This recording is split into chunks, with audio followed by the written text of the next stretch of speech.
अगर आपने पिछला एपिसोड नहीं देखा है तो पहले उसे जाकर देख ले।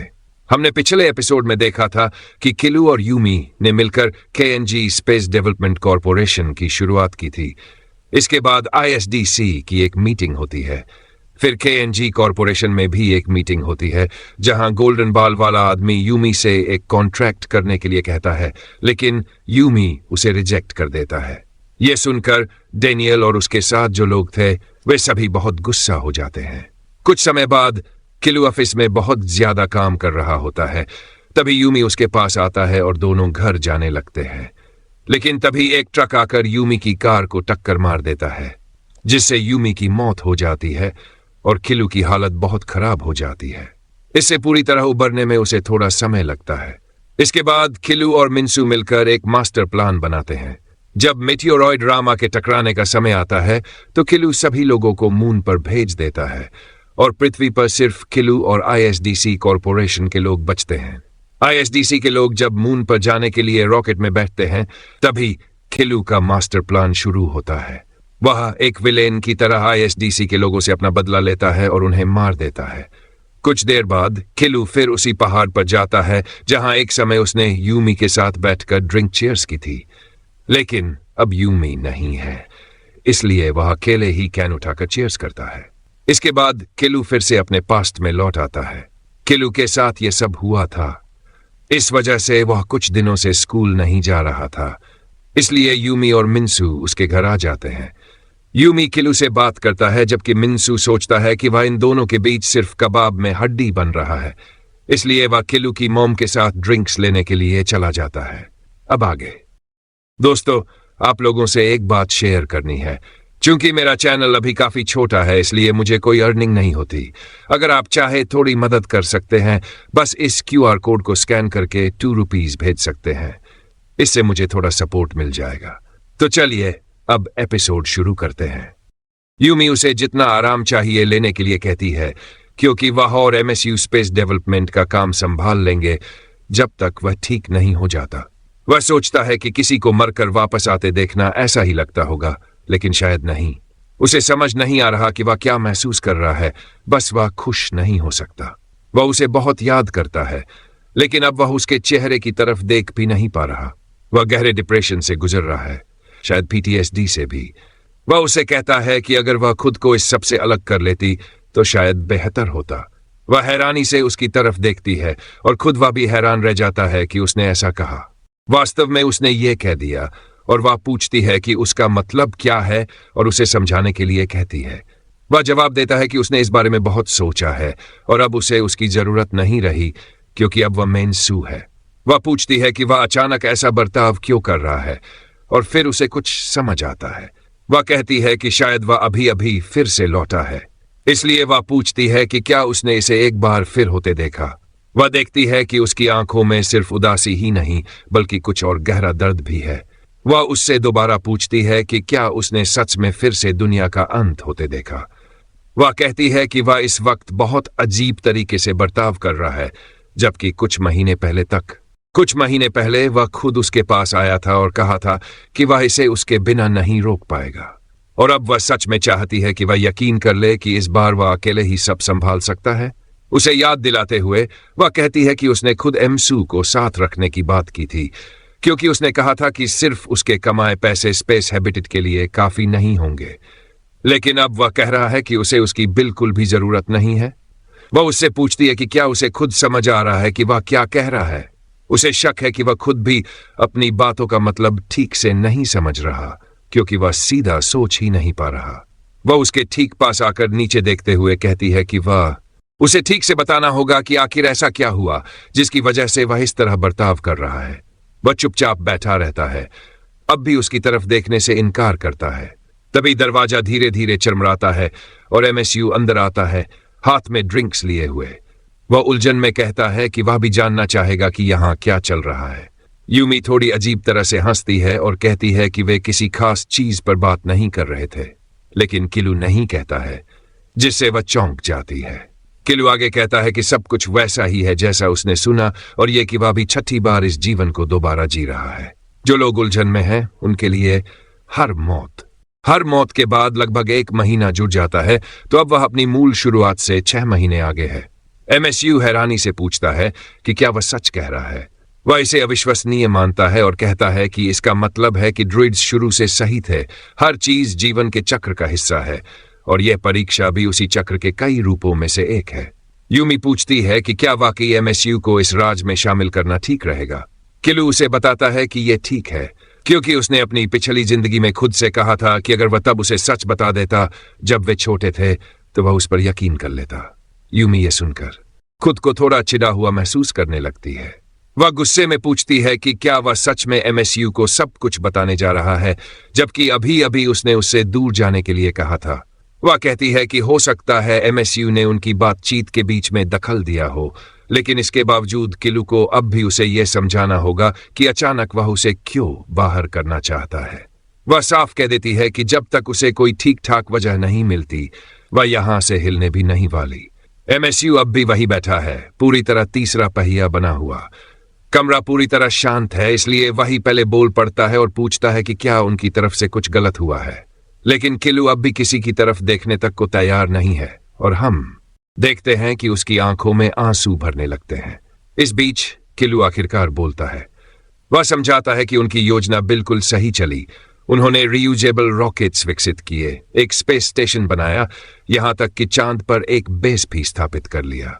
अब सिर्फ एक स्पेस हैबिटेट बनाना बाकी था। लेकिन जैसे जैसे वे अपने लक्ष्य के करीब पहुंचे, कुछ लोग लालची हो गए। आईएसडीसी के नेताओं ने चांद से होने वाले मुनाफे को अपने लिए चाहा और उनकी राह में बाधा डालने लगे। आखिर में जो स्पेस हैबिटेट बनाया गया वह उनकी मूल योजना से कहीं छोटा था। एमएसयू यह सब सुनकर कहता है कि यह अब भी यह नहीं समझाता कि किलू उसे अलग क्यों करना चाहता है। इस बार उसे बाहर करने की कोशिश क्यों कर रहा है, क्योंकि अगर आईएसडीसी ने उन्हें रोकने की कोशिश की तो इसका मतलब है कि वह उनके लिए पहले से भी ज्यादा जरूरी हो गई है। वह चुपचाप बैठी रहती है, उसके जवाब का इंतजार करते हुए। तभी मिंसू बीच में बोल पड़ता है और पूछता है कि आखिर वह क्यों उसे बाहर करना चाहता है। किलू कार क्रैश को याद करता है, कैसे उसकी मौत हुई थी। वह अपने बेडशीट को कसकर पकड़ लेता है और कहता है कि इसकी वजह यह है कि वह मारी गई थी। यूमी ये सुनकर सदमे में रह जाती है।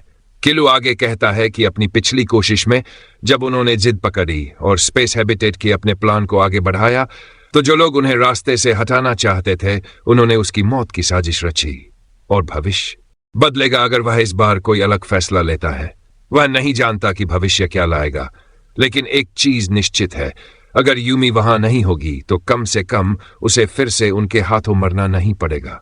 वह कहता है कि उसके साथ जुड़ा रहना उसके लिए बेहद खतरनाक है। एमएसयू बचा रहा क्योंकि वह सीधे कंपनी से जुड़ा नहीं था, लेकिन यूमी इस सब के बीच में थी। इसलिए इस बार उसे इससे दूर रखना ही सही होगा, क्योंकि यह उसके लिए बहुत ज्यादा खतरनाक है और किलू अब दोबारा उसे खोने का दर्द सहन नहीं कर सकता। यूमी उसे घूरते हुए पूछती है कि क्या वह पागल है। वह कहती है कि आखिरकार हर किसी को एक न एक दिन मरना ही है, फिर चाहे वह उसकी मदद करते हुए मरे या फिर उस क्षुद्रग्रह की वजह से, या बस बुढ़ापे में अंत में वह भी बाकी सब की तरह मरेगी ही। लेकिन किलू उसे बाकी लोगों की तरह नहीं देखता। यूमी गुस्से में कहती है, फर्क क्या पड़ता है अगर मैं मर भी जाऊं? अगर हमने उसे नहीं रोका तो क्षुद्रग्रह हमें वैसे भी मार डालेगा। मेरे लिए तो दोनों बातें एक जैसी हैं। वह कहती है कि यह कोई विकल्प नहीं है। वे ये तय नहीं कर सकते कि उन्हें क्षुद्रग्रह को रोकना चाहिए या नहीं। अगर वे इसे नहीं रोकते तो पूरी धरती खत्म हो जाएगी। फिर वह कहती है, तुम्हें मेरी जरूरत है, चाहे इसकी कीमत मेरी जान ही क्यों न हो। हम देखते हैं कि उसकी आंखों में सच्चाई झलक रही है, लेकिन वह अब भी गुस्से से भरी हुई है। वह अपनी आंखें बंद करती है और चुपचाप बैठ जाती है, खुद को शांत करने के लिए। वह धीरे धीरे कहती है कि उसका दिमाग अभी सही से काम नहीं कर रहा और उसे और आराम करने की जरूरत है। फिर भी वह वहीं बैठी रहती है, खुद को ठंडा करने की कोशिश करती हुई। थोड़ी देर बाद वह कहती है कि वह पिछले जीवन के बारे में कुछ नहीं कह सकती, क्योंकि तकनीकी रूप से वे अलग लोग थे। लेकिन अगर उसे अनुमान लगाना हो तो उसे पूरा यकीन है कि वह खुश थी कि वह उसकी मदद कर सकी। ये सुनकर पहली बार इस जीवन में किलू की आंखों में हल्की चमक आती है। वह कहता है कि अब वह उन्हें अपने पिछले जीवन की घटनाओं के बारे में और विस्तार से बताएगा, जिसमें उसका एक्सीडेंट भी शामिल है। एमएसयू उसकी बात सुनकर कहता है कि वे ऐसे लोग माफी के लायक नहीं हैं। वह गुस्से में कहता है, आखिर कोई इतनी लालच में किसी की जान कैसे ले सकता है? मैं उन्हें इसकी कीमत चुकाने पर मजबूर कर दूंगा। लेकिन किलू उसे रोकते हुए कहता है, उसकी जरूरत नहीं है। मैंने पहले ही सुनिश्चित कर लिया था कि उन्हें उनकी करनी का अंजाम मिले जब मैं कोमा से जागा था। इतना सुनते ही वे समझ जाते हैं कि उसका क्या मतलब था। इस बार उन्हें बस ये सुनिश्चित करना है कि वे दोबारा वही चालें न चले, और अगर संभव हो तो उन्हें अपनी तरफ लाना भी फायदेमंद हो सकता है। आखिर उनके पास मौजूद हर संसाधन का सही इस्तेमाल करना चाहिए। यूमी उससे पूछती है, तो फिर तुम ये सब कैसे करने का प्लान बना रहे हो? कि उन्होंने उसे एक आइडिया दिया है। मिन्सू कहता है, यह कहना आसान नहीं रहा होगा। किलू जवाब देता है, तुम सही कह रहे हो, लेकिन जब मैंने उन्हें घेर लिया तो वे किसी भी कीमत पर खुद को बचाने के लिए कुछ भी कहने को तैयार थे। यूमी गंभीरता से कहती है, इस बार हमें स्पेस हैबिटेट में सफल होना ही होगा। किलू उसकी तरफ देखते हुए कहता है, मुझे पता है, इस बार मैं असफल नहीं होऊंगा। मैं इसे हमेशा के लिए खत्म कर दूंगा। जब यूमी और एमएसयू वापस घर जाने लगते हैं तो एमएसयू उसकी तरफ देखकर पूछता है, तुम ठीक हो? आखिर जो भी हो, अभी अभी तुम्हें पता चला कि तुम्हारा मर्डर हुआ था। यूमी हल्की सांस लेते हुए जवाब देती है कि सच कहे तो उसे डर लग रहा है, कि सच कहूं तो वह डरी हुई है, लेकिन उससे भी ज्यादा वह किलसू की मानसिक हालत को लेकर चिंतित है। फिर अचानक 20 साल बाद का सीन दिखाया जाता है। किलू ढेर सारे कागजों को देखते हुए कहता है कि उसकी याददाश्त के मुताबिक इसे सफल बनाने के लिए उसे बस एक ही चीज बदलनी होगी। उसे याद नहीं आ रहा कि वह इंसुलेटर का मटेरियल था या कूलिंग सिस्टम में कुछ बदलाव करने थे। वह कॉल स्वीकार करने या अस्वीकार करने के बारे में सोचता है। वह कुछ सेकंड तक अस्वीकार करने वाले बटन पर उंगली रखे रहता है, फिर कुछ और सेकंड सोचने के बाद कॉल उठा लेता है। कहता है कि उसे अंदर आने दो, आखिर वह एक महत्वपूर्ण मेहमान है। फिर हम देखते हैं कि वह और कोई नहीं बल्कि डेनियल है। वह कहता है कि उसे यह स्वीकार करना होगा कि वह इस आदमी के कार्यस्थल को देखने के लिए उत्सुक था, जो कि अगर निजी अंतरिक्ष विकास कंपनी का प्रमुख है, और उसे मानना पड़ेगा कि यह उसकी कल्पना से कहीं बढ़कर है। किलू अब भी अपने काम में पूरी तरह डूबा हुआ है, भले ही डेनियल वहां मौजूद है। डेनियल उसे देखता है क्योंकि वह वापस अपनी डेस्क की ओर भागता है और कंप्यूटर पर तेजी से काम करने लगता है, इस बात से पूरी तरह अनजान कि डेनियल वहीं खड़ा उसे देख रहा है। वह बस इस बात से हैरान है कि किलू कितना गंभीर और समर्पित है। गिलसू फिर अचानक चिल्लाने लगता है, मैंने कर दिखाया। वह कहता है कि सही उत्तर यह था कि डबल हीट शील्ड के बीच में एक कूलिंग सिस्टम लगाना होगा। फिर वह जोश में दौड़ने लगता है और डेनियल बस वहीं बैठकर उसे देखता रहता है। इस पल में वह वास्तव में एक सम्मानजनक व्यक्ति लग रहा है, लेकिन मैं जानता हूं कि वह ऐसा नहीं है। गिलू दौड़ते दौड़ते अचानक रुक जाता है। उसे याद आता है कि डेनियल वहां था, जिसे वह पूरी तरह भूल चुका था। वह मुड़कर कहता है कि उसे इंतजार करवाने के लिए माफ करना, लेकिन डेनियल मुस्कुराते हुए कहता है कि ऐसा लग रहा है जैसे वह इतिहास बनते हुए देख रहा हो। वह कहता है कि यह उसे आर्किमिडीज और उसके यूरेका वाले किस्से की याद दिलाता है। किलू बिना किसी लाग लपेट के सीधे पूछता है कि क्या उसका KNG में निवेश करने का प्रस्ताव अब भी बरकरार है। डेनियल कहता है, बिल्कुल, और जो मैं इस वक्त देख रहा हूं उससे लगता है कि जनता सही कह रही है। तुम सफलतापूर्वक एक रिसाइक्लेबल रॉकेट बूस्टर विकसित करने के करीब हो। ऐसा नहीं लगता कि तुम्हें और किसी निवेश की जरूरत है। किलू जवाब देता है, यह सही है, लेकिन सिर्फ आर्थिक रूप से। डेनियल तुरंत समझ जाता है कि किलू असल में कनेक्शन बनाने की कोशिश कर रहा है। वह हल्की मुस्कान के साथ कहता है, अब समझ आया कि मुझे चिंता करने की कोई जरूरत नहीं थी। फिर वह पूछता है, तो तुम चाहते हो कि मैं कितनी हिस्सेदारी खरीदूं? किलू कहता है, लगभग आधी %। जब डेनियल पूछता है कि कीमत क्या होगी, तो किलू उसे FF बोर्ड मार्केट में पिछले 3 महीनों के औसत ट्रेडिंग मूल्य के बारे में बताता है। डेनियल हैरानी से कहता है, यह तो एक जबरदस्त ऑफर है। इससे मुझे तुरंत ही अपने निवेश का 5 गुना रिटर्न मिल सकता है, और जब कंपनी पब्लिक होगी तब तो इससे भी ज्यादा कमा सकता हूं। वह कहता है, इस कीमत पर मैं लगभग 2% हिस्सेदारी खरीद सकता हूं। किलू सिर हिलाते हुए जवाब देता है, मुझे डर है कि मेरी कंपनी की भविष्य की लाभप्रदता इतनी अधिक है कि मैं इतनी कम कीमत पर और अधिक हिस्सेदारी नहीं दे सकता। आधे % को कम नहीं आंकना चाहिए। किलू कहता है कि भविष्य में इस हिस्सेदारी का मूल्य 1000 गुना बढ़ जाएगा, और वह चाहता है कि डेनियल उसका प्रस्ताव वैसे ही स्वीकार कर ले।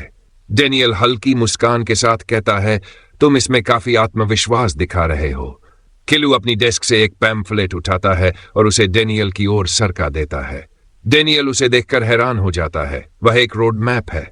वह कहता है, मुझे नहीं पता था कि तुम्हारी कंपनी रिसाइकिलेबल रॉकेट्स के अलावा किसी और चीज पर भी काम कर रही है। वह ध्यान से पढ़ने लगता है। यह वही योजना है जो हमने पिछले जीवन में देखी थी। वह देखता है कि इसमें एक स्पेस हैबिटेट भी शामिल है। फिर वह हल्के से हंसता है, कहता है, तुम्हारे सपने वाकई बहुत बड़े हैं। किलू गंभीरता से जवाब देता है, मैं ऐसा आदमी नहीं हूं जो इस रोड मैप के लिए जरूरी विभिन्न क्षेत्रों की विशेषता को हल्के में ले। मुझे पूरी तरह से एहसास है कि ये लक्ष्य कितने कठिन होंगे, लेकिन मैं निश्चित रूप से इसमें सफल होऊंगा। डेनियल कहता है, ऐसा नहीं लग रहा कि तुम ये 0.5% इसलिए दे रहे हो क्योंकि तुम्हें मुझसे कुछ चाहिए। क्या तुम भविष्य में मेरी मदद पर भरोसा करने की उम्मीद कर रहे हो? किलू ईमानदारी से जवाब देता है, सच कहूं तो मैं ये प्रस्ताव इसलिए बढ़ा रहा हूं ताकि तुम्हारे साथ बेहतर संबंध बना सकूं। लेकिन ये एक झूठ होगा अगर वह कहे कि भविष्य में उसकी मदद चाहना उसका इरादा नहीं है। डेनियल कहता है, अगर ऐसा है तो शायद मैं थोड़ा और मांग सकता हूं। वह 1% हिस्सेदारी की मांग करता है। किलू जवाब देता है, मैं पहले ही 0.5% देकर उदारता दिखा रहा हूं। इससे ज्यादा देने पर कंपनी के संचालन पर असर पड़ेगा। डेनियल मुस्कुराते हुए कहता है, अगर तुम मुझे ये 1% देते हो तो मैं इसका आधा हिस्सा 10 साल तक अपने पास रखूंगा। इसे हमारी साझेदारी की निशानी समझो।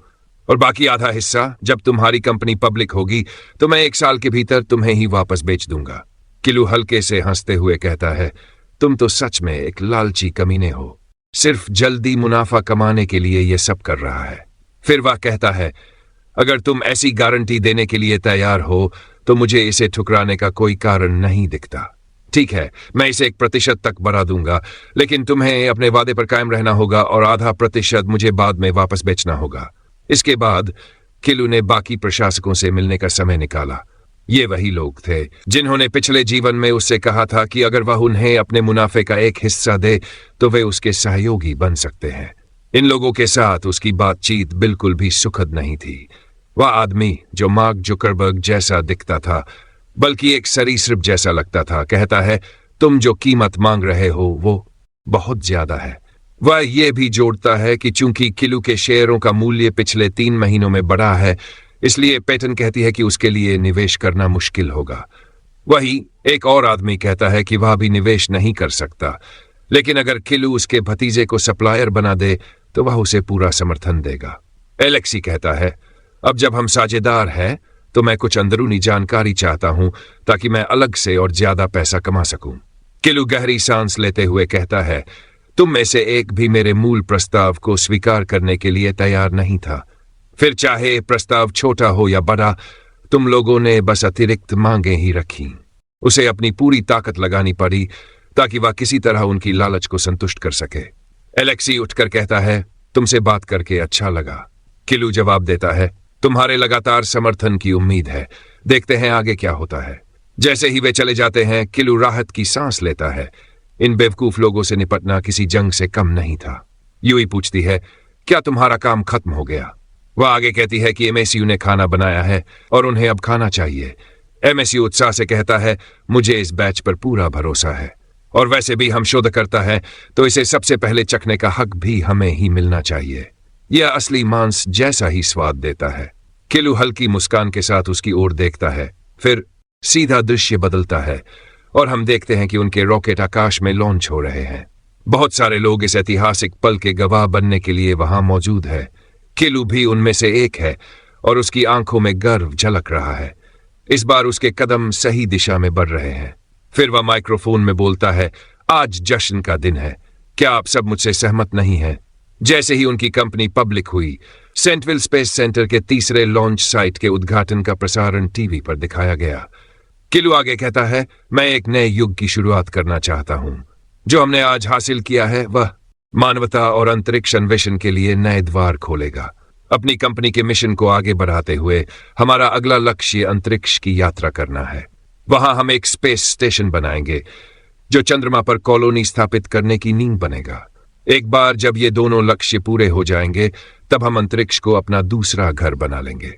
जैसे ही स्क्रीन पर तीनों रॉकेट सफलतापूर्वक लैंड करते हैं, किलू आत्मविश्वास से आगे बोलता है, जैसा मैंने अब तक किया है, मैं आप सभी से वादा करता हूं कि हमारे बनाए सभी योजनाओं को पूरा करूंगा। तो कृपया मुझ पर अपना विश्वास बनाए रखें और इस सफर में मेरे साथ जुड़ें। इसके बाद वह सभी का धन्यवाद करता है और भीड़ जश्न में झूम उठती है। उसी न्यूज चैनल पर जहां किलू पिछली बार गया था, एंकर दर्शकों से सवाल करता है, जब आपके एनजी स्पेस डेवलपमेंट कॉरपोरेशन का नाम सुनते हैं तो आपके दिमाग में सबसे पहले क्या आता है?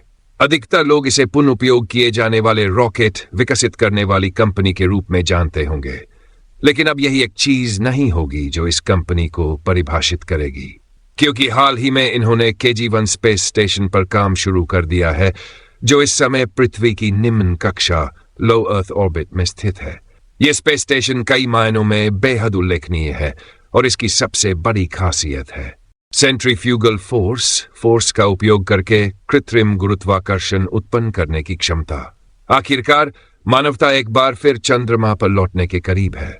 KNG ने आज घोषणा की है कि वे ISDC के साथ मिलकर चंद्रमा एक रिसर्च बेस स्थापित करने पर काम करेंगे, जो एक संसाधन केंद्र रिसोर्स बेस के रूप में भी काम करेगा। दोनों संस्थाओं ने चंद्रमा के उपनिवेशीकरण कॉलोनाइजेशन की अपनी योजनाएं साझा की है। यह बेस चंद्रमा के दक्षिणी ध्रुव पोल पर बनाया जाएगा और पहले बसने वालों से का चयन इस मिशन के लिए किया जा रहा है। फिर एक अन्य रिपोर्टर KNG के मुख्यालय के बाहर खड़ी होकर कहती है, KNG ने निश्चित रूप से अपने अंतरिक्ष विकास की अगुवाई करने वाली कंपनी के रूप में अपनी प्रतिष्ठा को साबित किया है। KNG ने अंतरिक्ष विकास में एक और बड़ी छलांग लगाई है, क्योंकि उन्होंने पूरी तरह से संचालित होने वाले चंद्रमा बेस के पूर्ण निर्माण की घोषणा कर दी है। इसके अलावा कंपनी ने इस बेस को एक मानव बस्ती में विस्तारित करने की योजना का भी खुलासा किया है। साथ ही उन्होंने अपने लंबे समय से चले आ रहे लक्ष्य एक स्पेस हैबिटेट बनाने को पूरा करने की दिशा में भी कदम बढ़ा दिए हैं, जिससे अंतरिक्ष में मानव जीवन की संभावना का मार्ग प्रशस्त होगा। इसी दौरान एलेक्सी गुस्से में कहता है, आखिर इस आदमी को हो क्या गया है? वह न केवल पूरी तरह उन्हें नजरअंदाज कर रहा है, बल्कि वह चंद्रमा के शहर से ज्यादा स्पेस हैबिटेट बनाने में दिलचस्पी ले रहा है, जबकि स्पष्ट रूप से चंद्रमा का शहर अधिक लाभदायक है। ISDC के अन्य नेता चिढ़े हुए नजर आते हैं, जबकि एलेक्सी अपनी भड़ास निकालता रहता है कि यह उनकी स्टॉक कीमतें गिराने वाला है और बाकी बस उसकी बातें सुन रहे हैं। वह पूछता है, तुम लोग कुछ बोल क्यों नहीं रहे? क्या यह गुस्सा दिलाने वाली बात नहीं है कि अब वह हमें नीचा दिखा रहा है क्योंकि उसने अपना प्रभाव और प्रतिष्ठा कमा ली है? डैनियल एलेक्सी से पूछता है, क्या तुमने रिपोर्ट पढ़ी भी है? रोड मैप अभी तक? अगर उसे इससे कोई समस्या थी तो उसे पहले ही कुछ कहना चाहिए था। और जब वह आदमी आखिरकार अपने रोड मैप के अंतिम लक्ष्य तक पहुंचने की कोशिश कर रहा है तो उनके लिए उसके रास्ते में आना गलत नहीं होगा क्या? एलेक्सी कहता है, रोड मैप्स को समय के साथ बदलना चाहिए ताकि वे मौजूदा परिस्थितियों के अनुसार सबसे उपयुक्त हो, और इस समय चंद्रमा का शहर बनाना सबसे सही कदम है। डैनियल जवाब देता है, वह तुम्हारे लिए सही हो सकता है लेकिन किलू के लिए नहीं। इसके अलावा किलू पहले ही कह चुका है कि चंद्रमा का शहर केवल स्टॉक वैल्यू बनाए रखने का एक जरिया था, इसलिए वह धैर्य रखें। एलेक्सी गुस्से में पूछता है, तो हमारे स्टॉक्स का क्या तुम लोगों को चिंता नहीं है कि अगर वह और शेयर जारी करता है तो उनकी कीमत गिर जाएगी? पेटन कहती है, अगर तुम्हें इसकी इतनी चिंता है तो अपने शेयर ऊंचे दाम पर बेच दो और जब कीमत गिरे तो सस्ते में खरीद लो।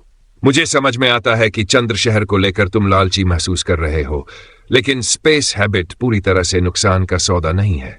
इसके अलावा किलू ने हमें आश्वासन दिया है कि वह स्पेस हैबिटेट पूरा करने के बाद चंद्र शहर पर काम जारी रखेगा, तो तुम लोग बस थोड़ा कोई विकल्प बचा है तो उन्हें किलू का अनुसरण करना होगा। वह गहरी सांस लेकर कहता है, ठीक है, अगर यही योजना है तो हमें इसे सफल बनाने के लिए अपना समर्थन देना होगा। डैनियल हल्की मुस्कान के साथ कहता है, यह समझदारी भरा फैसला है।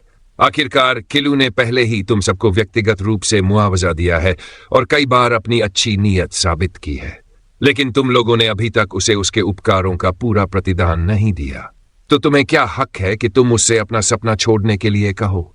एलेक्सी चुपचाप बैठ जाता है, अपनी कुंठा को दबाने की कोशिश करता हुआ। बाकी लोग भी सहमति में सिर हिलाते हैं। इसके बाद वे छोटी छोटी बातों में व्यस्त हो जाते हैं। शायद किसी ने किसी का नाम गलत ले लिया हो, लेकिन अब यह महत्वपूर्ण नहीं था। एलेक्सी अंततः खड़ा होता है और कहता है, चूंकि हमारे पास और कोई विकल्प नहीं है, हमें किलू के फैसले का सम्मान करना होगा और इसे सफल बनाने में अपना सहयोग देना होगा। इस पर चर्चा करने के लिए कुछ भी बचा नहीं है, इसलिए वह जाने की अनुमति मांगता है और उन्हें शुभकामनाएं देता है। डॉनी, जो अब बैठक की ओर ध्यान दिला रहा है, पूछता है, तो हमारी बैठक का क्या होगा? एलेक्सी कंधे उचकाते हुए कहता है, अब इसका कोई मतलब नहीं रह गया है। डैनियल यहां है, मैं सारी जिम्मेदारी उसी पर छोड़ता हूं। इस बीच हमें यह पता चलता है कि नए अंतरिक्ष युग की शुरुआत के साथ अंतरिक्ष में भेजे जाने वाली वस्तुओं की संख्या में भारी वृद्धि हुई। हाल ही में इन आवश्यकताओं को पूरा करने के सेंट टेस्व स्पेस सेंटर का पूरा उपयोग किया गया और बाद में उसका विस्तार भी किया गया, लेकिन इसमें भी एक सीमा थी। पूरे अंतरिक्ष और समय को कितने अच्छे से विभाजित और उपयोग किया जा सकता है, इसकी अपनी सीमाएं थी। इसलिए KNG ने ISDC के सहयोग से सेंट टेविल के पास एक नया स्पेस सेंटर बनाने का फैसला किया। जैसे ही दृश्य बदलता है, हम देखते हैं कि वे सभी एक खुले मैदान में एक लाल रंग के स्टेज पर खड़े हैं। वहां एक महिला निर्देश दे रही है, लेकिन उसी समय किसी ने स्नाइपर स्कोप के जरिए उस पर निशाना साध रखा है। स्नाइपर अपनी बंदूक के साइट से देख रहा है और उसे एलेक्सी के शब्द याद आते हैं, जिसने कहा था कि इस जगह से निशाना चूकना नामुमकिन है, इसलिए गलती की कोई गुंजाइश नहीं होनी चाहिए। किलू को हर हाल में खत्म करना होगा।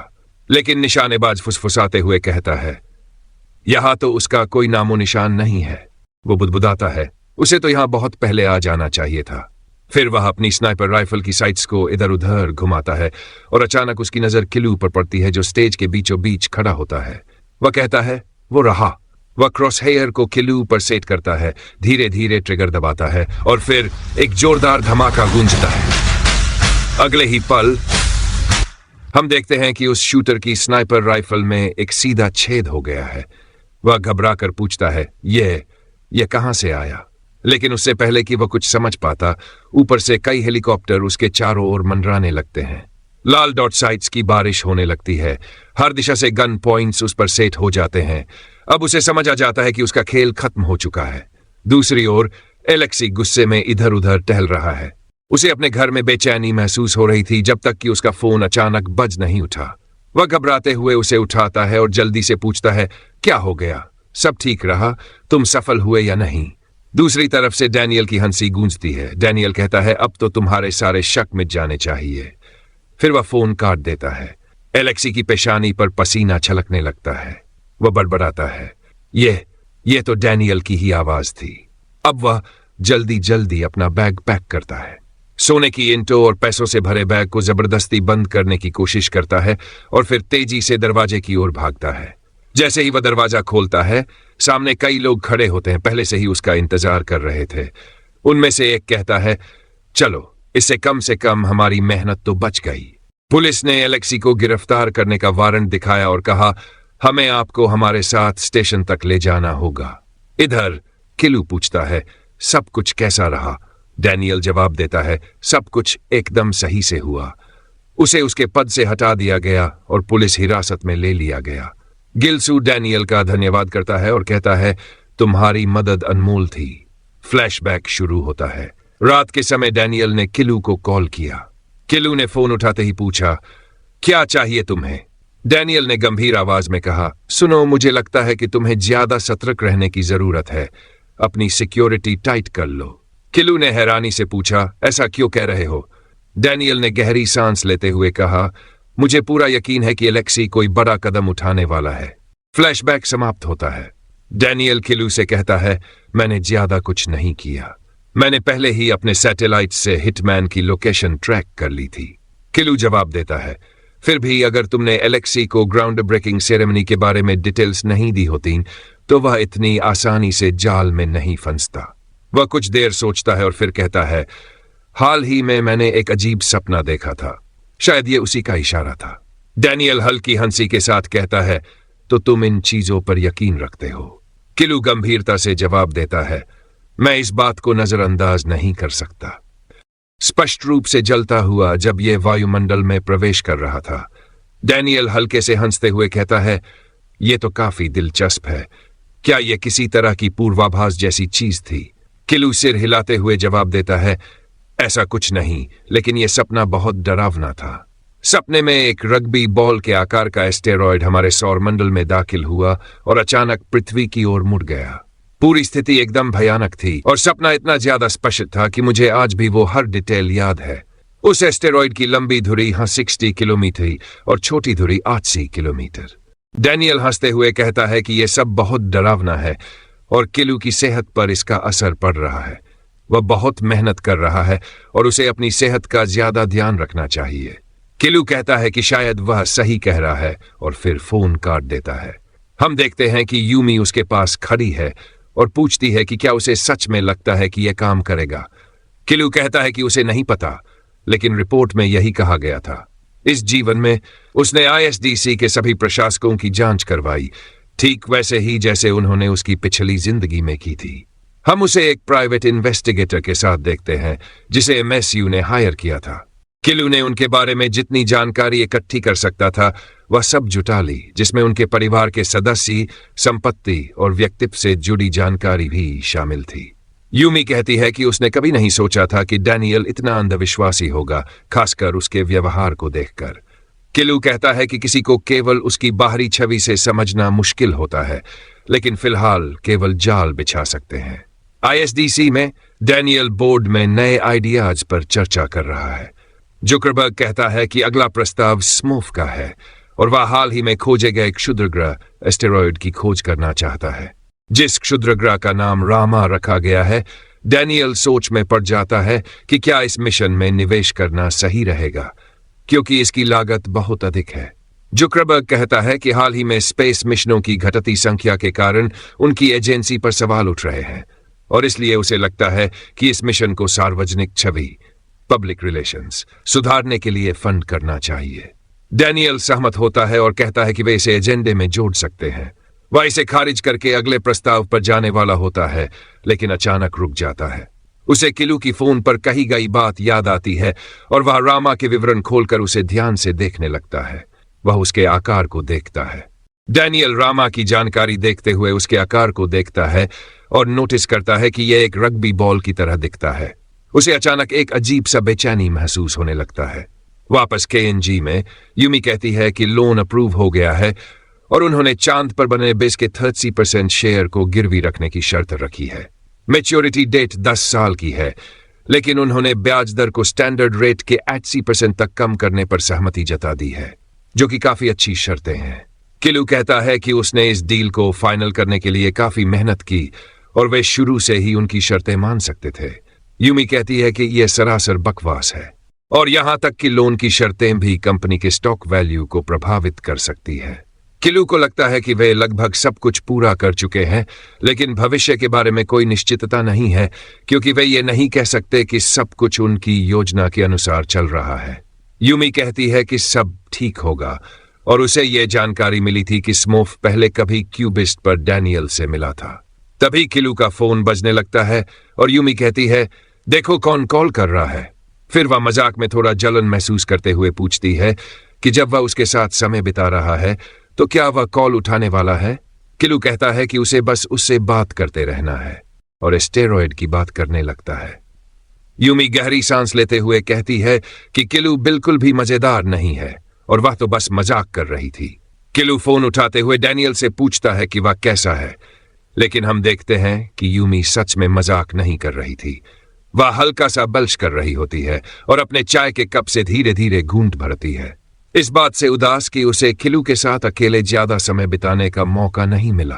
Character development. गिल्सू पूछता है कि क्या वह जान सकता है कि डैनियल ने उसे फोन क्यों किया। डैनियल कहता है कि असल में वह उसके सपने के बारे में और सुनना चाहता है जो उसने पिछली रात देखा था। गिल्सू हल्की मुस्कान के साथ समझ जाता है। वह जानता है कि अब डैनियल पूरी तरह इसमें फंस चुका है। इसके बाद सीन आगे बढ़ता है जहां किलू और डैनियल एक मीटिंग में बैठे होते हैं।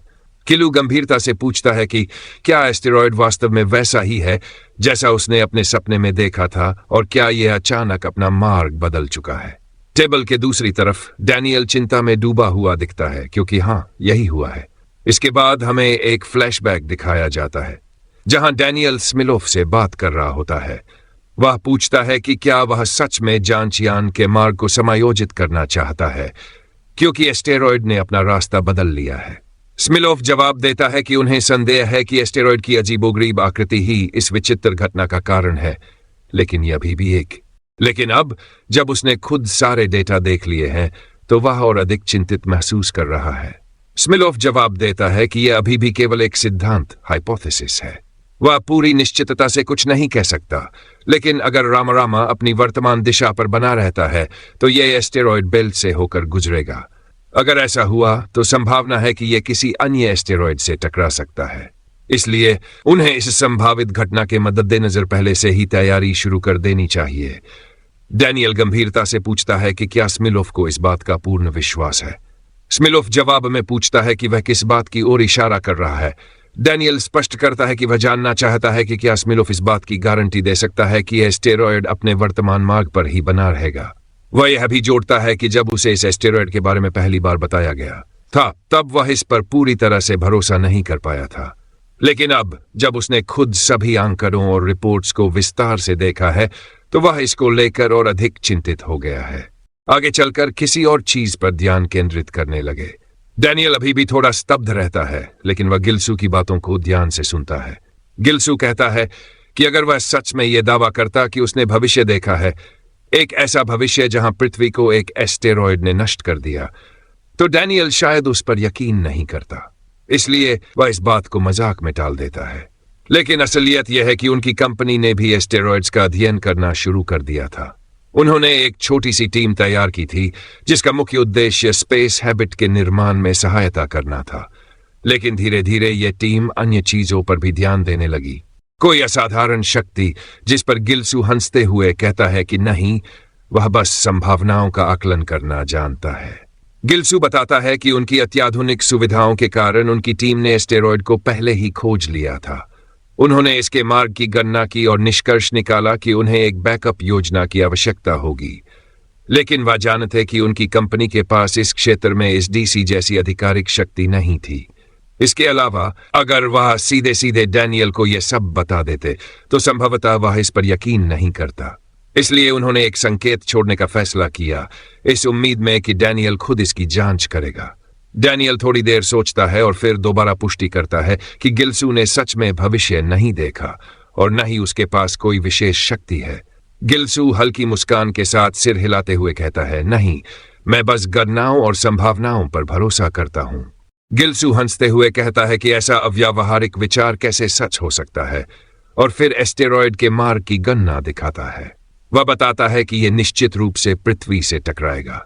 वह समझाता है कि जो स्पेस हैबिटेट वह बना रहा है वह एक निकासी स्थल के रूप में काम कर सकता है, लेकिन मौजूदा निर्माण गति के साथ यह एस्टेरॉयड के टकराने से पहले पूरा नहीं हो पाएगा।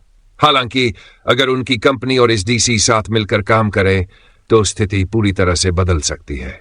इस डीसी के पूर्ण सहयोग से वे निर्माण कार्य को तेजी से पूरा कर सकते हैं, और हालांकि जनता इस सहयोग से हैरान थी, ज्यादातर लोगों ने इसे एक निजी कंपनी और एक सार्वजनिक संस्था के बीच एक सुंदर साझेदारी के रूप में देखा। वे इस बात से चकित थे कि मानव सभ्यता कितनी तेजी से विकसित हो रही थी, और इसी कारण चंद्रमा की कक्षा में निर्माण कार्य को गति मिली। ज्यादा रोबोट, ज्यादा लोग और ज्यादा संसाधन चंद्रमा पर भेजे गए, जिससे निर्माण कार्य तेजी से आगे बढ़ा। इसके परिणाम स्वरूप पृथ्वी चंद्रमा लैग्रेंज पॉइंट L2 पर एक बड़े पैमाने का ओनील सिलेंडर बन रहा था, जिसकी क्षमता 500,000 लोगों की थी। यह निर्माण पूरा होने के करीब था तभी एस्टेरॉयड की खबर सामने आई। जनता के बीच टकराव की खबर फैल गई। ऐसा लग रहा था कि KNG स्पेस हैबिट के लिए किसी प्रकार का टेस्ट रन कर रहा था। जब इसे घुमाया गया तो इसमें कोई संरचनात्मक विकृति नहीं हुई और आंतरिक वेंटिलेशन सिस्टम में भी कोई समस्या नहीं पाई गई। बाद में एक जांच दल भेजा जाएगा ताकि यह सुनिश्चित किया जा सके कि सब कुछ प्रोटोकॉल के अनुसार काम कर रहा है, लेकिन अब तक यह पूरी तरह सफल साबित हुआ था। अंततः उन्होंने इसे कर दिखाया था। अब वे सुरक्षित थे और मरने की चिंता नहीं करनी थी। कुछ लोग भावुक होकर रोने लगे, जबकि बाकी लोग अपने कागज हवा में उछाल रहे थे, और किलू सबको जश्न मनाते हुए देख रहा था। उसने भी अपनी मुट्ठी भींचकर हवा में उठाई और कहा कि उसने आखिरकार इसे कर ही दिखाया। उसके कंधों से एक बड़ा बोझ हटता महसूस हुआ। दूर से यूमी उसे देख रही थी, लेकिन उसके चेहरे पर क्या भाव थे यह स्पष्ट नहीं था। इसके बाद सीन पोर्ट डेविड स्पेस सेंटर पर शिफ्ट होता है, जहां चुने गए इवैक्यूईज एक बार फिर लॉन्च साइट पर पहुंचते हैं और अंतरिक्ष के लिए रवाना होते हैं। हमें मिनसू दिखता है और फिर से मुझे पूरा यकीन है कि उसके पीछे ओडी खड़ा है, अपनी जिंदगी का सबसे बड़ा सपना, और उसे घबराने की जरूरत नहीं है। डेविड स्पेस सेंटर चहल पहल से भरा हुआ था, जहां रॉकेट लगातार आ जा रहे थे, लेकिन यह हलचल धीरे धीरे थम गई। स्पेस सेंटर अब खाली हो चुका था, न रॉकेट थे न ही भीड़, बस एक आखिरी रॉकेट के टेक ऑफ की तैयारी चल रही थी। इस अंतिम रॉकेट में यात्रा करने वाला कोई और नहीं बल्कि खुद किलू था। उसका दिल तेजी से धड़क रहा था। घबराहट इतनी थी कि उसने अपने आर्मरेस्ट को कसकर पकड़ लिया। वह लाख कोशिश करने के बाद भी खुद को शांत नहीं कर पा रहा था। यूमी ने उसकी हथेली पर अपना हाथ रखा और मुस्कुराते हुए कहा, चिंता मत करो, मैं तुम्हारे साथ हूं। आज किलू आखिरकार वह जीवन जीने जा रहा था जिसका उसने हमेशा सपना देखा था। एक ऐसी जिंदगी जहां अब वापस लौटने का कोई रास्ता नहीं था। अपने अनगिनत प्रयासों के दौरान किलू ने कई अनिश्चितताओं का सामना किया था, लेकिन यह सब हमेशा उसी टाइमलाइन में हुआ, एक ऐसी टाइमलाइन जिसे वह बार बार जी चुका था। और अब यह चक्र आखिरकार समाप्त होने वाला था। यह एहसास अपने आप में अजीब था, लेकिन यूमी के साथ होने से उसे राहत मिल रही थी। काउंटडाउन चलता रहा और जब 1 पर पहुंचा तो इंजन दहाड़ते हुए जल उठे। रॉकेट धीरे धीरे ऊपर उठने लगा। किलू ने मन में सोचा, फिर भी न जाने क्यों मन में एक अजीब सी बेचैनी बनी हुई है। जैसे जैसे रॉकेट अंतरिक्ष की ओर बढ़ा, उसने और यूमी ने एक दूसरे का हाथ और जोर से पकड़ लिया। गुरुत्वाकर्षण धीरे धीरे खत्म होने लगा और दोनों धीरे धीरे भारहीनता की स्थिति में तैरने लगे, से कोई रास्ता निकालने की कोशिश करें। किलू समझाता है कि जैसे ही आखिरी इवैक्यूई ने पृथ्वी छोड़ी, दुनिया भर से बैलिस्टिक मिसाइलें दागी गईं। उनके लक्ष्य थे निम्न पृथ्वी कक्षा में मौजूद सभी कृत्रिम उपग्रह, विभिन्न लॉन्च साइट्स और हर देश की रॉकेट निर्माण सुविधाएं। यह एक पूर्व नियोजित कदम था ताकि कोई और रॉकेट बनाकर भागने की कोशिश न कर सके। यहां तक कि उनकी अपनी सुविधाएं भी नष्ट कर दी गई ताकि कोई भी प्रोडक्शन या लॉन्च संभव न हो। सभी उपग्रहों को नष्ट कर दिया गया, जिससे पृथ्वी के चारों ओर मलबे की एक डाल बन गई, एक आखिरी सुरक्षा कवच, अगर किसी तरह पीछे छूटे लोग बचने का कोई तरीका ढूंढने की कोशिश करें। पृथ्वी से भागने के प्रयास को रोकने के लिए वायुमंडल के रास्ते बंद कर दिए गए थे। जब सच्चाई सामने आई तो जनता का आक्रोश टाला नहीं जा सका, लेकिन तब तक पृथ्वी पूरी तरह से लॉक हो चुकी थी और किसी भी तरह का प्रतिशोध असंभव था। तुम इसे स्वार्थी कह सकते हो, और यह है भी, लेकिन यह मानवता के भविष्य के लिए किया गया, किलू सोचता है। डैनियल किलू से कहता है कि सब कुछ योजना के अनुसार हो चुका है और अब वे सुरक्षित है। लगातार चिड़ियों की चहचहाहट सुनाई देती है और किलू धीरे धीरे अपनी आंखें खोलता है। साथ में लाया है? किलू अपनी आंखें खोलता है। वह अपने बिस्तर में सो रहा था। वह अपने चश्मे उठाकर पहनता है, फिर बाथरूम जाकर अपने दांत ब्रश करता है और दिन की तैयारी करता है। अपना सूट पहनकर वह घर से बाहर निकलता है और जैसे ही वह दरवाजे से बाहर आता है, हम उसे एक स्पेस हैबिट में देखते हैं जो अविश्वसनीय रूप से विशाल और उन्नत दिखता है, कुछ इंटरस्टेलर के अंत में दिखाए गए स्पेस स्टेशन जैसा। वह ऊपर देखता है, चारों ओर नजर दौड़ाता है और आगे बढ़ने लगता है। उसने वह कर दिखाया जिसे लोग असंभव मानते थे, एक ऐसी उपलब्धि जो मानव इतिहास में मील का पत्थर बन चुकी है। एलिवेटर 47वीं मंजिल पर पहुंचता है और अंदर मौजूद सभी लोग उसे देखते ही गुड मॉर्निंग कहते हैं। वह एक बैग से बियर निकालता है और बाकी लोग हैरान होकर पूछते हैं, क्या सच में इसे साथ ले आए? बार मान लेते हैं, लेकिन अगली बार उनके लिए भी कुछ लेकर आना होगा। किलू हल्की मुस्कान देता है और बियर का कैन खोलता है। वह जानता था कि आज का दिन खास है, एक ऐसा दिन जिसे मनाने के लिए एक ड्रिंक जरूरी थी। बाकी लोग हंसते हुए उसे याद दिलाते हैं कि कंट्रोल रूम में खाने पीने की चीजें लाना सख्त मना है, और चूंकि वह खुद ही ये नियम बनाने वालों में से एक है, उसे ही इसका पालन भी करना चाहिए। वह सिर हिलाते हुए कहता है, अगली बार सबके लिए कुछ लेकर आऊंगा, वादा। आगे बढ़ना। वह कैन खोलने की कोशिश करता है, लेकिन उसके हाथ कांप रहे हैं। कंट्रोल रूम की स्क्रीन पर साफ दिख रहा है, राम 20 मिनट में पृथ्वी से टकराने वाला है।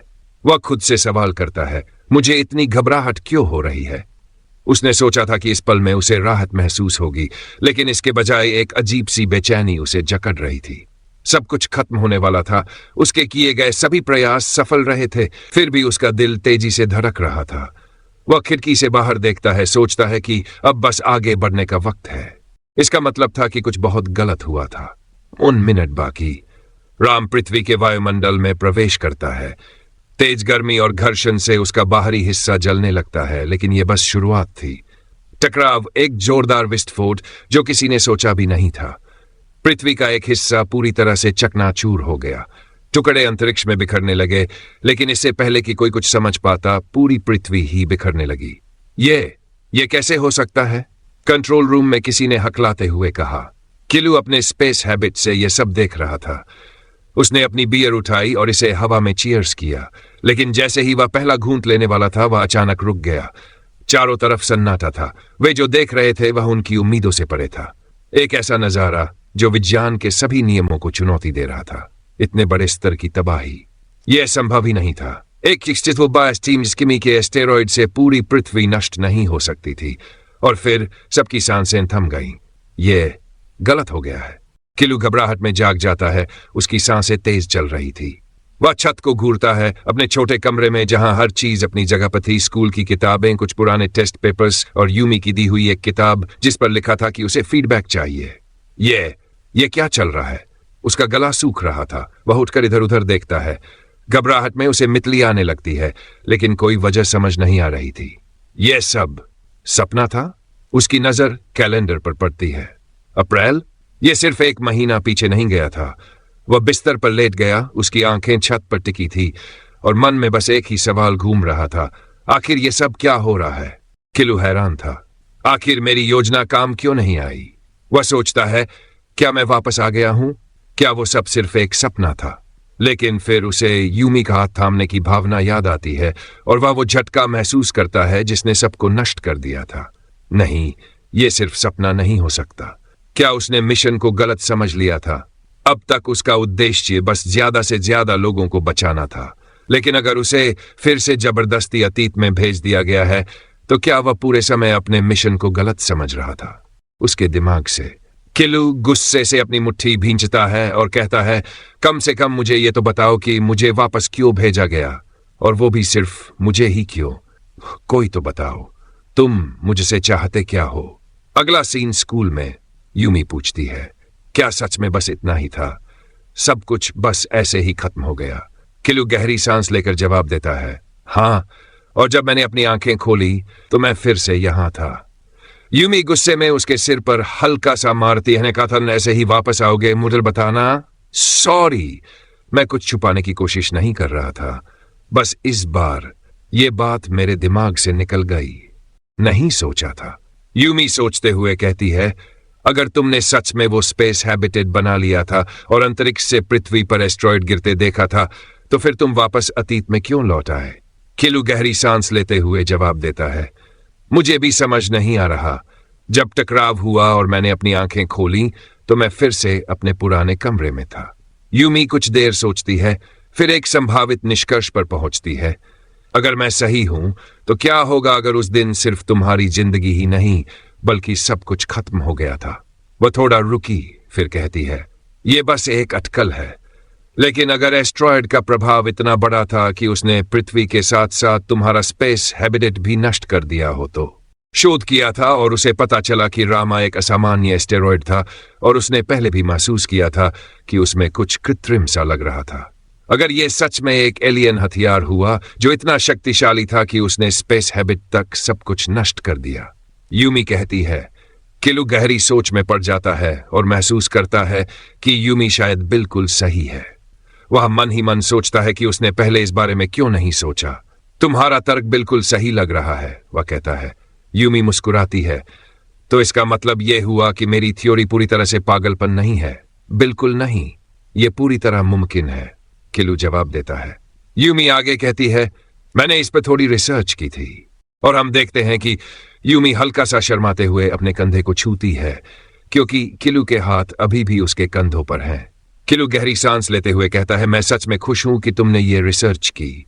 अगर तुम्हारी थ्योरी सही है तो हमें पिछली कोशिश की मूल रूपरेखा को फॉलो करना होगा, लेकिन कुछ बदलाव करने पड़ेंगे। सबसे पहले हमें स्पेस हैबिट का आकार छोटा करना होगा। इससे निर्माण की लागत भी कम होगी और हम अपने प्रयासों को सही दिशा में केंद्रित कर सकेंगे। यूमी धीरे से अपने कंधे को छूती है, स्पष्ट रूप से अपने एहसासों में खोई हुई। 2 साल बाद हम देखते हैं कि यूमी और मिन्सू अपने स्पेस सूट में जहाज पर चढ़ने के लिए तैयार है। समाचार रिपोर्ट में कहा जाता है कि KNG स्पेस डेवलपमेंट कॉरपोरेशन ने एक बार फिर अंतरिक्ष अन्वेषण के इतिहास में अपनी पहचान बनाई है।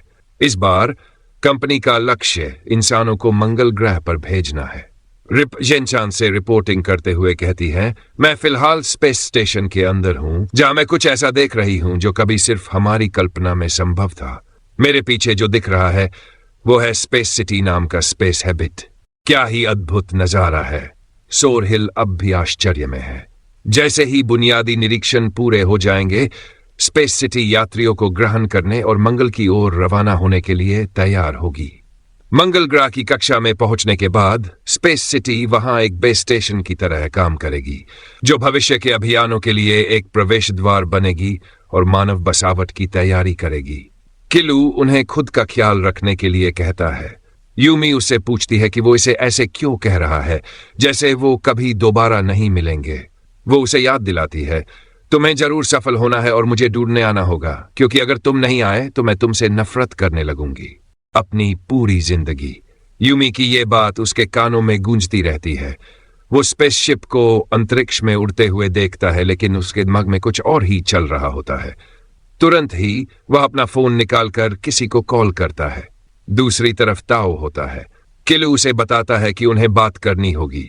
ताओ हैरानी से पूछता है, क्या तुम सच में इंजन की आउटपुट बढ़ाने और ड्रिलिंग मशीन के स्पेक्स बदलने के लिए कह रहे हो? वो कारण पूछता है तो किलू उसे सुनने के लिए कहता है। ताओ कहता है, तुम पहले से ही सबसे बेहतरीन सेटिंग्स के साथ छेड़छाड़ कर रहे हो। हमेशा ज्यादा ताकतवर होना अच्छा नहीं होता। अभी जो कॉन्फ़िगरेशन है वही सबसे प्रभावी है। इंजन की मौजूदा सेटिंग इसे ज्यादा समय तक टिकाऊ बनाए रखती है। ताओ समझाने की कोशिश करता है, मुझे समझ नहीं आ रहा कि तुम्हें माइनिंग ड्रिल से क्या दिक्कत है। ये पहले से ही ताकतवर और मजबूत है और एक ड्रिलिंग मशीन के हिसाब से हल्की भी है। आखिर तुम इसमें बदलाव क्यों करना चाहते हो? फिर अचानक ताओ को कुछ एहसास होता है। वो हैरानी से बोल पड़ता है, कहीं ऐसा तो नहीं की। वो रुककर सोचता है, फिर कहता है, तुम ये सब इसलिए कर रहे हो क्योंकि ये मशीन तुम्हारी कंपनी ने नहीं बनाई। किलू जवाब देता है, KNG ISDC की तरह लोगों पर अपने प्रोडक्ट्स खरीदने के लिए दबाव नहीं डालता। तब ताओ गुस्से में पूछता है, क्या तुम्हें सच में लगता है कि मुझे नहीं पता कि तुम और ISDC कैसे एक दूसरे की मदद करते हो? ये इंस्टीट्यूट इस बात का सबूत है। ताओ गुस्से में कहता है, तुमने इसे इस तरह सेटअप किया ताकि तुम चुपचाप अपनी जेबें भर सको। किलू शांत भाव से जवाब देता है, बिल्कुल, हमारे सहयोग का यह भी एक उद्देश्य था। ताओ गुस्से में तड़प उठता है, तो तुम आखिरकार मान ही गए। अब यहां से चले जाओ। तुमने एक दोस्त होने के नाते पहले ही बहुत ज्यादा कर दिया है। आखिर तुम मेरे साथ ऐसा क्यों कर रहे हो? क्या तुम्हें अपने दोस्तों का शोषण करने में मजा आता है? किलू गहरी सांस लेते हुए कहता है, जैसा कि मैंने सोचा था, बिना सच बताए तुमसे बात करना बेकार है। ताओ हंसते हुए व्यंग्य करता है, ओह, अब सच बताने की बात कर रहे हो। वैसे भी यूमी तुम्हारे पीछे पीछे घूमती थी जैसे कोई फैन गर्ल। यूमी तुम्हें छोड़कर चली गई क्योंकि तुमने उसे सिर्फ अपने पैसे संभालने के लिए इस्तेमाल किया, और मिन्सू भी खाली हाथ रह गया जब उसने तुम में निवेश किया। ताओ गुस्से में कहता है, अब मेरी बारी है और मैं तुम्हें मुझे भी अपने फायदे के लिए इस्तेमाल नहीं करने दूंगा। किलू गंभीरता से कहता है, ताओ, एक क्षुद्र ग्रह सीधे पृथ्वी की ओर बढ़ रहा है। हाँ तो? ताओ जवाब देता है, लेकिन फिर अचानक रुक जाता है और चौंकते हुए पूछता है, तुमने अभी क्या कहा? किलू अपने कपड़े ठीक करते हुए कहता है, यही वजह है कि मुझे तुम्हारी मदद चाहिए। वह समझाता है, रामा एक लगभग बादाम के आकार का क्षुद्र ग्रह है, जिसका मुख्य धुरी, जिसका विवरण हम पहले ही देख चुके हैं, इसलिए मैं उसे दोहराने नहीं जा रहा। किलू कहता है, सच कहूं तो इस बात की प्रबल संभावना है कि यह कोई एलियन डिवाइस या एंटी मैटर से बना हथियार है। इसकी विनाशकारी शक्ति इतनी अधिक है कि यह पृथ्वी, चंद्रमा और यहां तक कि एल पॉइंट्स तक सब कुछ नष्ट कर सकता है। ताओ ठहाका लगाकर हंसता है और कहता है, क्या तुम मुझे बेवकूफ समझते हो साले? एलियन, एंटी मैटर, तुम क्या सोचते हो कि मैं तुम्हारी इस बकवास पर यकीन कर लूंगा? किलू गंभीरता से कहता है, मैं सच कह रहा हूं। ताओ फिर हंसते हुए कहता है, तो तुम सच में मुझे ये यकीन दिलाना चाहते हो कि तुम भविष्य देख चुके हो? मानना मुश्किल है, लेकिन यही सच है। मैं पहले ही 6 बार अतीत में लौट चुका हूं और यह 7वीं बार है। यह सब इसलिए हो रहा है ताकि मैं उस क्षुद्रग्रह एस्टेरॉयड को रोक सकूं। ताओ व्यंग्य करता है। अब तो तुम्हारी कहानी और भी मजेदार हो गई। पहले एलियंस, अब टाइम ट्रेवल। आगे क्या कहने वाले हो? क्या सच में भगवान ने तुम्हारे पास आकर कहा कि? ताओ सोचते हुए कहता है, तो क्या सच में किसी ने तुम्हें चेतावनी दी थी कि मानवता खतरे में है? फिर वह आगे जोड़ता है, शायद यही वजह थी कि तुम बचपन से ही अंतरिक्ष विकास में इतने रुचि रखते थे। तुमने चंद्रमा पर कॉलोनी बनाई, स्पेस हैबिट तैयार किया और यूएमएसयू को वहां भेजा। फिर अचानक वह ठहरकर सोचने लगता है, रुको जरा, अगर ध्यान से देखा जाए तो यह सब पूरी तरह से समझ में आता है। हालांकि यह जल्दबाजी होगी ये मान लेना कि धरती को नष्ट करने वाला यह क्षुद्र ग्रह एक एलियन हथियार है, और यह भी कोई नहीं जानता कि तुमने समय यात्रा कैसे की। लेकिन फिर भी तुमने अपने इस बेवकूफी भरे प्लान को लगभग परफेक्ट तरीके से पूरा कर ही लिया है, और वह अपने तय समय से बहुत आगे निकल चुका है। उसे भविष्य के अनुभवों के कारण सभी सही जवाब पहले से ही पता है, जो ये भी समझाता है कि विज्ञान के विभिन्न क्षेत्रों में उसकी महारत किसी जानवर जैसी क्यों लगती है। इतना ही नहीं, सच में बेहद अद्भुत है। ताओ उसे चालाक कहते हुए पूछता है, तुमने ये सब पहले क्यों नहीं बताया? अगर ये सच था तो हमें बचपन में ही बता देना चाहिए था। किलू सीधा सवाल करता है, तो क्या तुम अब मुझ पर यकीन कर रहे हो? ताओ थोड़ा हंसते हुए कहता है, अगर सोचो तो यह सब बहुत सी चीजों को साफ करता है। यही वजह है कि यूमी और मिन्सू मंगल गए और तुम इतने जिद्दी थे कि मुझे भी इस मिशन में शामिल करना चाहते थे। Probe development team. किलू कहता है, सच कहूं तो मैंने सोचा था कि तुम इस टाइम ट्रेवल वाली कहानी पर सबसे आखिरी में भरोसा करोगे। ताओ हंसते हुए पूछता है, क्यों? क्योंकि मैंने थियोरेटिकल फिजिक्स पढ़ी है। देखो, मैं खुद मानता हूं कि मुझे इन सब चीजों की सबसे कम समझ है। अगर हम में से कोई सबसे ज्यादा वैज्ञानिक सोच रखता है तो वह तुम ही हो, किलू। ताओ आगे कहता है, अब मुझे समझ आ रहा है कि तुम इंजन की पावर क्यों बढ़ाना चाहते हो। इससे एस्ट्रॉइड तक पहुंचने में कम समय लगेगा। और मैं ये भी समझ रहा हूं कि तुम ड्रिल को एक रेगुलर रॉक ड्रिल में क्यों बदलना चाहते हो। लेकिन सिर्फ इतना ही नहीं, मेन मॉड्यूल से प्रोब तक पहले ही बाहर निकल चुका है। हालांकि वह इसका पूरा क्रेडिट नहीं ले सकता क्योंकि डिजाइन में उसने भी मदद की थी। खैर, अब मुझे यह भी समझ आ गया है कि तुमने प्रोब को छुपाने की योजना क्यों बनाई। मैं सब कुछ समझ रहा हूं, लेकिन एक चीज है जो अब भी मेरी समझ से बाहर है। किलू पूछता है, क्या हुआ? किस बात को लेकर परेशानी हो रही है? ताओ कहता है, वादा और ब्लूप्रिंट तो अलग बात है, लेकिन असली समस्या कुछ और ही है। किलू उत्सुकता से पूछता है, आखिर क्या? ताओ धीमे धीमे मुड़ता है जैसे कोई बड़ा खुलासा करने वाला हो और कहता है, यह प्रोब। लेकिन इससे पहले कि वह पूरी बात कह पाता, दृश्य कट जाता है।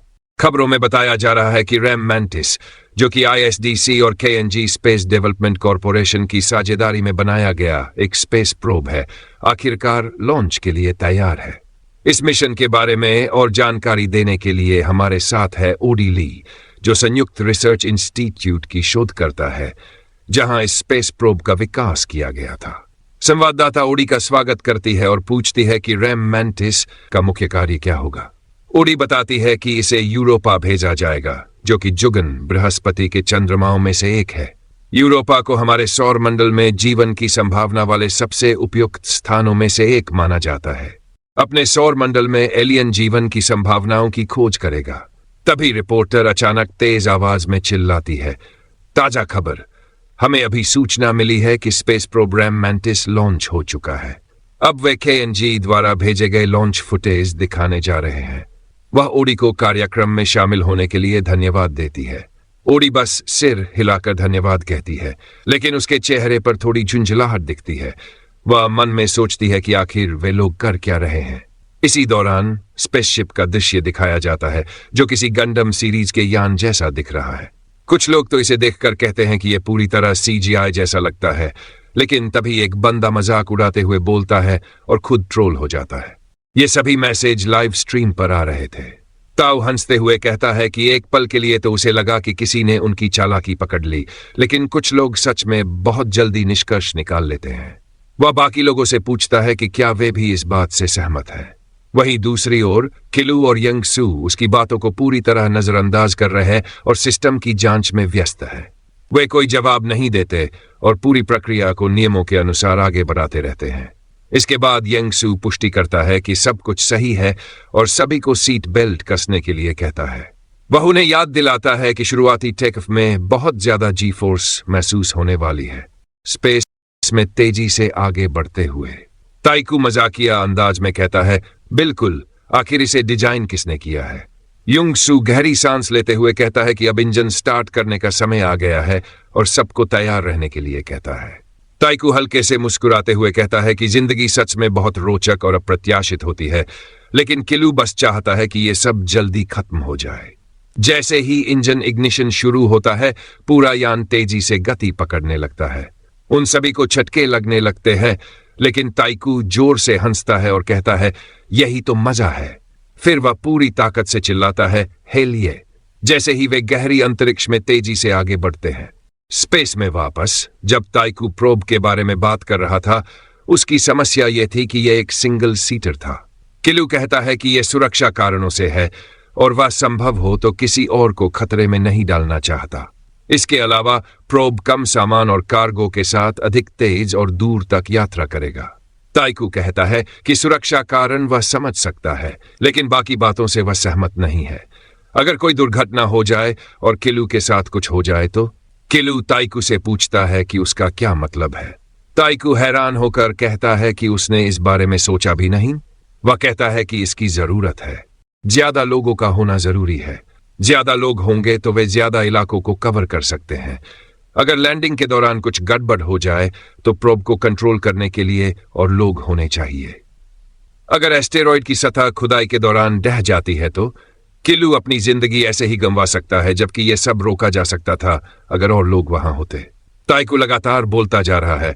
वह सोचता है कि अगर किलू अकेले ही सब हल करने की कोशिश न करता और दूसरों की मदद लेता तो शायद उसके बचने के चांस ज्यादा होते। एक और टाइम लूप की शर्त लगाओ। किलू कहता है कि ताइकू सही कह रहा है और इसी वजह से वह चाहता है कि ताइकू उसके साथ चले। ताइकू हैरान होकर पूछता है, अचानक से ऐसा क्यों? किलू जवाब देता है, पहले मैं पूरी तरह अकेले जाने के लिए तैयार था, लेकिन अब मैंने अपना मन बदल लिया है। ताइकू हल्के से हंसता है, यह अच्छा है कि तुम मुझ पर इतना भरोसा करते हो, लेकिन तुम मुझसे अपनी जान जोखिम में डालने के लिए कह रहे हो। किलू गंभीरता से कहता है, अभी के लिए तुम ही वो अकेले इंसान हो जिससे मैं ये कह सकता हूं। बस मेरे साथ चलो, एस्टेरॉयड पर थोड़ा सा ही सही। अगर हमें लगे कि हम एस्टेरॉयड का रास्ता नहीं बदल सकते तो हम बस वापस लौट आएंगे। अपोलो मिशन में भी 3 क्रू मेंबर थे। किलू गहरी सांस लेते हुए कहता है, ठीक है, तो तुम किसे लेना चाहोगे? ताइकू हल्की मुस्कान के साथ कहता है, हमें किसी ऐसे व्यक्ति की जरूरत है जो दबाव में भी शांत रहे और जिसके पास टेक्निकल स्किल्स हों। किलू सोच में पड़ जाता है और कहता है, मुझे एक नाम सूझ रहा है। ताइकू सिर हिलाते हुए कहता है, तो बस अब 3 लोग होंगे। किलू हल्के से मुस्कुराता है, फिर तो हम मिशन के लिए पूरी तरह तैयार है। नाम के पीछे भी एक वजह होती है, ताइकू कहता है। युंग सू का नाम उसके पिता ने इसलिए रखा क्योंकि उन्हें विश्वास था कि अगर वह खुद को अच्छे से जानेगा तो वह सफल होगा। किलू थोड़ा सोचकर पूछता है, तो क्या तुम सच में मानते हो कि वो इस मिशन के लिए सही रहेगा? ताइकू सिर हिलाते हुए कहता है, बिल्कुल, वो एक बेहतरीन एस्ट्रोनॉट है और सबसे जरूरी बात, उस पर भरोसा किया जा सकता है। किलू हल्की मुस्कान के साथ कहता है, अगर तुम उस पर भरोसा करते हो तो मैं भी करूंगा। किलू कहता है, मार्स जाने के लिए तुम्हें किस चीज में एक्सपर्ट होना पड़ेगा? युंग सू जवाब देता है, मुझे सुना है कि वहां जाने के लिए किसी को किसी खास क्षेत्र में एक्सपर्ट होना जरूरी होता है, जैसे कि इंजीनियरिंग, बायोलॉजी या एस्ट्रोनॉमिक्स। मिज यूरी उसे देखती है और पूछती है, तो तुमने इस बारे में क्या सोचा है? युंग सू हल्का हंसते हुए कहता है, मेरी खासियत एक्सपीरियंस से सीखना है, किताबों से नहीं। लेकिन अगर मुझे मौका मिले तो मैं वहां जाने के लिए कुछ भी सीखने को तैयार हूं। युंग सू कहता है कि वह मैकेनिकल इंजीनियरिंग और सिविल इंजीनियरिंग दोनों एक साथ पढ़ने की सोच रहा है। आखिरकार एक से ज्यादा क्षेत्रों में एक्सपर्ट होने से उसके एस्ट्रोनॉट बनने की संभावनाएं बढ़ जाएंगी। वह अपनी बातें जारी रखता है, लेकिन मिस यूरी बीच में ही उसे अनसुना करने लगती है। वह हल्के से मुस्कुराते हुए कहती है, ये बहुत ही शानदार सपना है और मुझे वाकई इसे और विस्तार से सुनना अच्छा लगेगा, लेकिन अभी हमें अपने बाकी सहपाठियों को भी बोलने का मौका देना चाहिए। युंगसू उत्साहित होकर पूछता है, तो आप कब इसे और विस्तार से सुनना चाहेंगी? अब भी कहता है कि वो लंच के बाद, स्कूल खत्म होने के बाद या फिर सुबह भी उनसे बात कर सकता है। किलू अब उसकी तरफ देख रहा है और कहता है, बचपन में तो ये कितना बातूनी था, लेकिन अब तो बिल्कुल अलग इंसान लग रहा है। युंगसू कहता है, मुझे यकीन नहीं हो रहा कि तुमने उस प्रोब को हाईजैक कर लिया जो यूरोपा जाने वाला था। तुम तो मेरी सोच से भी ज्यादा बेपरवाह निकले। किलू जवाब देता है, मेरे पास दूसरा प्रोब बनाने का समय नहीं था। युंगसू कहता है, इसका मतलब तुम पूरी तरह से मान चुके हो कि राम एक कृत्रिम क्षुद्रग्रह आर्टिफिशियल एस्टेरॉयड है। किलू कहता है, तकनीकी रूप से देखा जाए तो। किलू का मानना है कि यह एक ऐसा ऑब्जेक्ट है जिसे नियंत्रित किया जा सकता है, क्योंकि इसकी सतह की विशेषताओं से लेकर जिन विस्फोटों का उसने अनुभव किया है उनमें निश्चित रूप से कुछ न कुछ कृत्रिमता है। उसे नहीं लगता कि कोई सामान्य क्षुद्रग्रह एस्टेरॉयड इतनी ऊर्जा संचित कर सकता है कि पूरी पृथ्वी को नष्ट कर दे, और वह सही भी है। ताइकू पूरी तरह से सुस्त पड़ा हुआ है और किलू उसका शुक्रिया अदा करता है कि उसने राम और उसके टाइम लूप्स पर विश्वास किया। युंगसू कहता है, सीधा सबूत होता तो अच्छा रहता, लेकिन जो कुछ हमने अपनी आंखों से देखा है उसके बाद यह मानना ज्यादा मुश्किल नहीं था। युंगसू कहता है, आखिरकार यही तो असली एडवेंचर है और मुझे इसका हिस्सा बनकर खुशी हो रही है। ये मायने नहीं रखता कि हम कहां जा रहे हैं जब तक कि हम वहां अपनी छाप छोड़ सकते हैं। किलू सहमत होते हुए कहता है, हमें इतिहास में अपनी छाप छोड़नी चाहिए और फिर घर लौटना चाहिए। जैसे ही वे अंतरिक्ष में आगे बढ़ते हैं, डेनियल संपर्क करता है और कहता है कि क्षुद्रग्रह ने ठीक उसी तरह अपना मार्ग बदल लिया है जैसा मैंने अनुमान लगाया था। ये मेरी गणना के अनुसार बिल्कुल सटीक दिशा में आगे बढ़ रहा है। अगर मेरा विश्लेषण सही है तो इसका मतलब है कि इसे नष्ट नहीं किया जा सकता, और यह नष्टकारी शक्ति उनकी शुरुआती गणना से कहीं ज्यादा भयानक होने वाली है, और यह सच में एक पूरी तरह से भयावह स्थिति है। डेनियल कहता है कि वह निर्माण कार्य को तेज करेगा और जल्द से जल्द ज्यादा लोगों को इसमें शामिल करेगा। अगर वे उसकी बारीकी से बनाई गई योजना पर टिके रहते हैं तो वह आश्वस्त है कि सब कुछ ठीक हो जाएगा अगली बार तक के लिए। डेनियल कॉल काट देता है और किलू गहरी सांस लेता है, जबकि ताइकू अपने फोन में लगा हुआ है। वह साफ देख सकता है कि किलू तनाव में है। ताइकू कहता है, मैं अपनी वो बात वापस लेता हूं जब मैंने कहा था कि मैं तुम्हारी जिंदगी से जलता हूं। यह सब तो हद से ज्यादा टेंशन भरा लगता है। इसी बीच रामा और करीब आता जा रहा है। धरती के और करीब आते हुए हम देखते हैं कि उनका जहाज नीचे है और धीरे धीरे सतह की ओर तकनीकी आरोहण शुरू कर रहा है। काउंटडाउन 0 तक पहुंचता है और स्क्रीन पर दिखता है कि वे तीनों सफलतापूर्वक लैंड कर चुके हैं। किलू कहता है, अब काम पर लगने का समय आ गया है। वह सभी आरएमसी को फिर से सक्रिय करेगा और बार्स को उनकी आगमन की सूचना देगा। युंगसू को मिनी सैटेलाइट्स भेजनी चाहिए और ताइकू को मुख्य स्क्रीन को इंफ्रारेड इमेजरी पर स्विच करना होगा। ताइकू कहता है, मैं देखना चाहता हूं उस अभिशाप को जिसने हमें यहां तक लाया है।